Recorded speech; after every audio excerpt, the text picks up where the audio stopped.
तनख्वाह नहीं है, हम लोगों का पैसा ले रहे हैं। मैं भी टैक्स दूँ, शायद इस साल भी कम से कम 50-60 हज़ार रुपये टैक्स दूँगा। खाने नहीं देने का, रहने नहीं देने का, जितना कमाया घर में से खींच लूँगा, घर बिकवा दूँगा, वादा है मेरा। पता था मैं सचिन के पीछे पड़ा हुआ, सचिन का भी मुकदमे होने थे, मेरे पर दबाव बनाने के लिए मुकदमा लिखे गए। इन्होंने यो नहीं सोचा यदि वास्तव में इनमें हिम्मत है तो मेरे में और योगेश में हथकड़ी लगा के जेल तक भेज दे। अधिवक्ता के खिलाफ दर्ज हुए मुकदमे पर अधिवक्ताओं ने रोष दर्ज किया है। कहा है कि पुलिस को अधिवक्ताओं पर कोई मुकदमा दर्ज करने से पहले मामले में जांच करनी चाहिए। अगर ऐसा होता रहा तो अधिवक्ता तो किसी पीड़ित के लिए न्याय की लड़ाई लड़ना छोड़ देगा। उन्होंने मुकदमा वापस लेने की मांग की है, साथ ही वापस न लेने की स्थिति में आगामी रणनीति बनाने की बात कही है। रुड़की के रामनगर कचहरी स्थित बार रूम में मंगलवार को आयोजित पत्रकार वार्ता में एडवोकेट्स एसोसिएशन के पूर्व अध्यक्ष अतुल शर्मा ने कहा, एक महिला की तहरीर पर सिविल लाइंस पुलिस ने प्लाट पर कब्जा, गाली गलौज और जान से मारने की धमकी देने के आरोप में अधिवक्ता संजीव वर्मा समेत 4 लोगों के खिलाफ मुकदमा दर्ज किया है। देखिए, हमें अखबार के माध्यम से पता लगा है कि हमारे एक साथी अधिवक्ता हैं, उनके विरुद्ध जो है मुकदमा पंजीकृत कर दिया गया। तो जब वकीलों को ये पता लगा कि भाई एक मुकदमा अधिवक्ता के विरुद्ध जो है मुकदमा पंजीकृत कर दिया गया, तो अधिवक्ताओं में रोष उत्पन्न हुआ और अपनी भावना को प्रकट करने के लिए ही आपको हम ये बात बता रहे हैं कि केवल एक अधिवक्ता को सीधे मुकदमा पंजीकृत होना ठीक बात नहीं है, क्योंकि अधिवक्ता जो है हमेशा पीड़ित के साथ खड़ा होता है और पीड़ितों को न्याय दिलाने का प्रयत्न करता है। और यदि अधिवक्ताओं के विरुद्ध ही मुकदमा पंजीकृत होने लगेगा तो पीड़ितों को देखें, पीड़ित कहाँ जाएंगे। पीड़ित जो है हर जगह से निराश होकर तो न्यायालय में आता है और न्यायालय में अधिवक्ता उसके साथ खड़ा होता है। तो अधिवक्ता के विरुद्ध मुकदमा पंजीकृत नहीं होना चाहिए और इस बात को लेकर सारे अधिवक्ताओं में काफ़ी रोष है। मुकदमा जो है अभी प्रारंभिक जानकारी है, अभी तो जानकारी लेंगे किस तरीके से वो डिटेल्ड आएंगी, लेकिन जो ये अधिवक्ताओं जो अखबार में पढ़ा गया कि मुकदमा पंजीकृत कर लिया गया, लेकिन डिटेल जो है उसके बाद में जानकारी होगी। देखिए, अधिवक्ताओं के साथ तो अधिवक्ताओं की एसोसिएशन हमेशा खड़ी है, ठीक है ना। बाकी जो वर्तमान पदाधिकारी हैं वो भी अपनी बाइट देंगे, वो भी बात बताएंगे, लेकिन इन जनरल सभी अधिवक्ताओं में इस बात को लेकर रोष है कि भाई किसी अधिवक्ता के विरुद्ध मुकदमा पंजीकृत हुआ।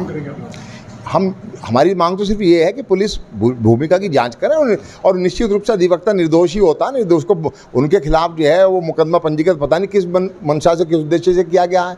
तो पुलिस को डायरेक्ट मुकदमा पंजीकृत न करके उसकी प्रारंभिक जांच करनी चाहिए थी और हमारे पदाधिकारियों को विश्वास में लेना चाहिए था, उसके बाद ही कोई कदम ऐसा उठाना चाहिए। अभी आप तक पता जो है विस्तृत रूप से हम जानकारी प्राप्त कर रहे हैं कि किस वजह से ये मुकदमा पंजीकृत हुआ। वकील साहब, जैसे अभी लेखपाल के द्वारा मारपीट की गई थी प्रधान के द्वारा और सभी लेखपाल जो उसकी जी, तो क्या मानते हैं अधिवक्ता भी क्या एकजुट होकर इस तरह के कार्य करेंगे आगे तक अगर कोई इंसाफ नहीं मिलता? देखो, अधिवक्ता तो एकजुट ही है, लेकिन अधिवक्ता चूंकि बौद्धिक वर्ग भी है तो निश्चित रूप से अधिवक्ता सारे पहलुओं पर गौर करके सारी जो भी चीज़ आवश्यक होगी उसको कदम उठाएंगे भाई।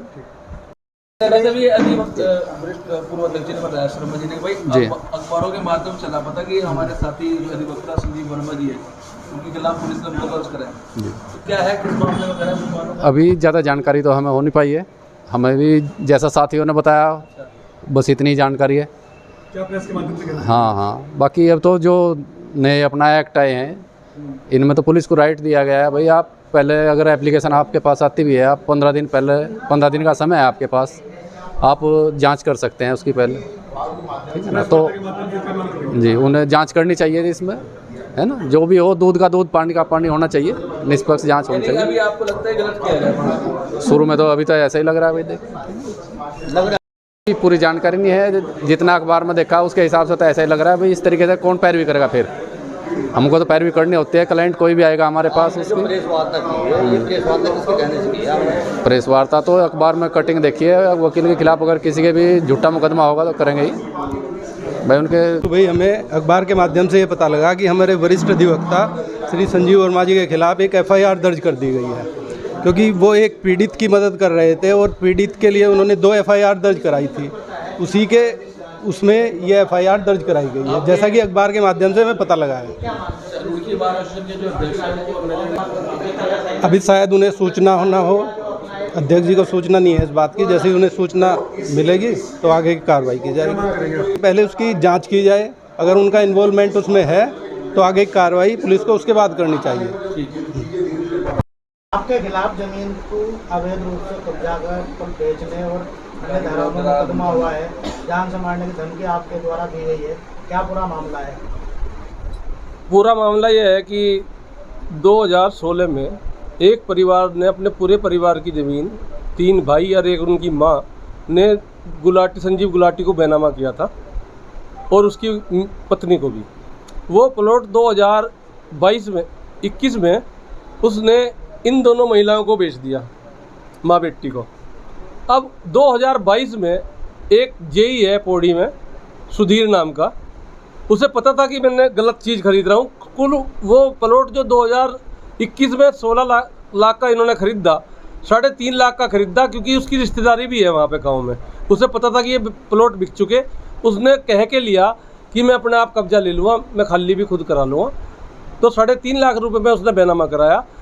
जब इन लोगों ने दीवार खड़ी कर रखी थी, उसने जाकर दीवार तोड़ के एक छोटा सा कमरा बनाया उसमें कब्जा करने के लिए। तो वो कम से कम 50-60 लड़के लेकर आया, इन दोनों को धमका के भेज दिया। पहले तो पुलिस इनके बुलाने पाई थी, लेकिन बाद में पुलिस नहीं, सिविल लाइन कोतवाली की पुलिस नहीं, वहाँ सुधीर का कब्जा करवा दिया। इन लोगों ने चक्कर काट के एसएसपी महोदय के द्वारा अपनी FIR लिखवाई। 2 FIR लिखी गई माँ बेटी की तरफ से, दोनों की अलग अलग FIR हैं। जब 2 FIR होगी तो पुलिस ने इनकी सहायता करने की बजाय सुधीर से मिलके उल्टा इन पे दबाव बनाना शुरू कर दिया कि पैसे दो, क्योंकि सुधीर ने तो 3.5 लाख का ले रखा, वो तो 10 लाख रुपए भी दे देगा। 20 लाख का प्लॉट है आज की डेट में वो।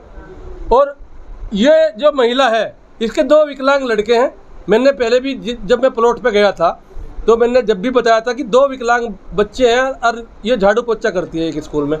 2-3 हज़ार रुपये इसकी तनख्वाह है, अपना परिवार चला रही। इसके प्लॉट पे कब्जाने को पुलिस को चाहिए पैसे। एक FIR सकलानी ने, जिसमें फैसला हो गया, मेरे कहने से रिसीविंग दी थी, या तो मैंने 156(3) में मुकदमे दर्ज करवाए, एक भी नहीं लिखा, और उसमें फैसला हो गया, उसकी मेरे से चैलेंज करके FIR लिखी। और जब लिखी तो मर्द होता सकलानी और वाकई में ईमानदार है, तो 3 जिन्होंने फर्जी बेनामा करा उनको तो जेल भेज दिया। एक मेरे मुखबर को भेज दिया, उसको भी भेजता जिनने वो बेनामा लिया, कुंज को, कनखल वाला, उसे क्यों नहीं भेजा जेल में? उसे जेल भेजता, उससे पैसे ले लिए, उसे छोड़ दिया। मेरे पास में रिसीविंग भी है, रिसीविंग से अगले दिन की फैसला भी लिखा हुआ है। उस मुकदमा लिख लिया, नोट मिलने चाहिए। बिना पैसों के किसी आदमी का मुकदमा नहीं लिखा जाने का, नहीं तो हम अधिवक्ताओं के पास आके हम 156(3) में दर्ज कराते हैं। और वो पुष्कर दरोगा मुझसे कह रहा, ये 3 काउंटर जमा करने पैसे तो चाहिए मुझे। जिसने जांच करी, सारे कागज मैंने SSP महोदय को भी भेज रखे, उसको भी फिर कहेंगे, फिर भेज देंगे मेरे पे सिफारिश। वकील साहब गुस्से में क्यों आ रहे? जो मुझे मेरे पुराने दोस्त हैं नेगी जी और असवाल जैसे, फिर मुझे फ़ोन करें कि गुस्से में क्यों है। गुस्से में तो मैं इसलिए हूँ कि आँख मीच रखी, कोई कहने वाला नहीं है। अब बत्रा के जो पकड़े गए, ये सकलानी ने नहीं पकड़े बत्रा के चल्ले, वो SIT वाले ने पकड़े। अजय सिंह की देन है, नहीं तो FR लग रही थी सिविल लाइन कोतवाली में। दीप कुमार और तोमर FR लगा रहे थे। अगर जो मैं जाके अजय सिंह से न कहता SSP महोदय से, तो वो SIT में नहीं जावे थे, और SIT में नहीं जाती तो वे जेल में नहीं जामे थे। और जिस दिन वो पकड़ा गया अनीस, तो बत्रा खुद अपने चेले को भेजा, उनका कहीं मेरा नाम तो नहीं ले दिया अनीस ने। यकीन नहीं आवे तो पता कर लो, अगर जो ऐसा नहीं हुआ हो तो। मुझे नहीं पता क्या हो रहा। लेकिन जो बत्रा वाला चेक लगा हुआ है, जब भी तो मैं कह रहा कि उस गेम का सारा का मास्टरमाइंड वो है। अब ये जो रिपोर्ट लिखी गई, पुलिस मेरे खिलाफ तो 5 मिनट में बिना पैसे बिना उसके लिख देगी। और मुझे सही रिपोर्ट लिखवाने के लिए भी हम वकीलों को कोर्ट का सहारा लेना पड़ता है। वकील तो दुश्मन दिखाई देवे इन्हें। वकील तो अगर जो थाने में चला गया तो ये पैसे कैसे लेंगे, क्योंकि वो तो टेक्निकल बात करेगा, इसलिए हम दुश्मन हैं इनके। फिर पैसे कैसे मिलेंगे इन्हें? हमें तो ये बता दें वकील साहब, आप बाहर जाओ, हमें पूछताछ करनी। अरे पूछताछ नहीं करनी, सिर्फ डरा के कितने कौन दे रहा है ये पता करना। अभी भी क्या है, अगर जो कोई से में जांच हो रही हो तो बता दियो। और अभी 10 और करूँगा। इन्हें पता था मैं सचिन के पीछे पड़ा हुआ, सचिन का भी मुकदमे होने थे। मेरे पर दबाव बनाने के लिए मुकदमे लिखे गए। इन्होंने यूँ नहीं सोचा, यदि वास्तव में इनमें हिम्मत है तो मेरे में और योगेश में हथकड़ी लगा के जेल तक भेज दें। मैं तैयार हूँ जाने को, और अपनी हालत देख लें क्या होगी। रहना सिखा दूँ इस जिले में। क्या कोतवाली को लूट का अड्डा बन गई है? तो कह रहा हूँ, यदि मैं गंभीर आरोप लगा रहा तो सकलानी अपनी तरफ से मुकदमा लिखवा देना। और जो मैंने लिख के दे रखी एप्लीकेशन पूरी, उसको अपने दाम से कि मेरी जान को भी खतरा है, उसे भी देख लेगा। मैं झूठ थोड़ी बोल रहा, अड्डा नहीं है, बिल्कुल वो बन रखा है, बिल्कुल पैसे चाहिए। वकील साहब, तो किस तरह का बेनामा? उस पर बेनामा है 2022 का, और एक पवन नाम का, जिसने पहले 2016 में उसने और उसकी माँ ने और उसके 2 भाइयों ने बेनामा कर दिया था किसी जमीन का, इसी प्लॉट का। उसके द्वारा, अकेले के द्वारा करा हुआ है। तो क्या पुलिस ने उसमें कोई कार्रवाई नहीं करी? कुछ भी नहीं, वो तो पौड़ी में जेई है, पैसे दे रहा, 3.5 लाख का खरीद रखा, ये कहाँ से देगी?